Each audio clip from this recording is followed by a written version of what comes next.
बिस्मिल्लाहिर्रहमानिर्रहीम। अस्सलाम वालेकुम दोस्तों। एक शिकारी ने कुंडी में गोश्त की बोटी लगाकर दरिया में फेंकी। एक मछली उसे खाने दौड़ी। वहीं एक बड़ी मछली ने उसे रोका कि इसे मुंह न लगाना, इसके अंदर एक छुपा हुआ कांटा है जो तुझे नज़र नहीं आ रहा। बोटी खाते ही वो कांटा तेरे हलक में चुभ जाएगा, जो 1000 कोशिशों के बाद भी नहीं निकलेगा। तेरे तड़पने से बाहर बैठे शिकारी को इस बारीक डोरी से खबर हो जाएगी।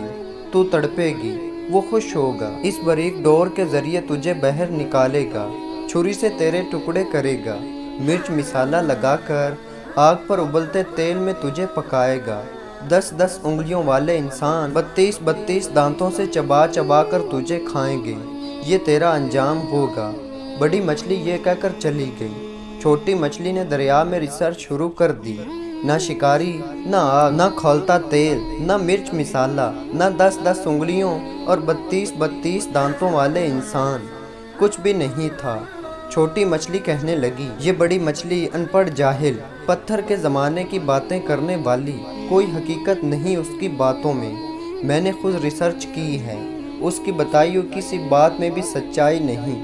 मेरा ज़ाती मुशाहिदा है, वो ऐसे ही सुनी सुनाई नाम नेहाद गैब की बातों पर यकीन किए बैठी है।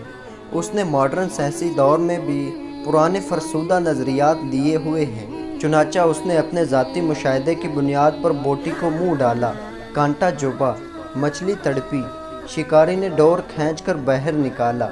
आगे बड़ी मछली के बताए हुए सारे हालात सामने आ गए। अंबिया अलैहिस्सलातु वस्सलाम ने इंसानों को मौत का कांटा चुभने के बाद पेश आने वाले गैब के सारे हालात व वाक़यात तफसील से बता दिए।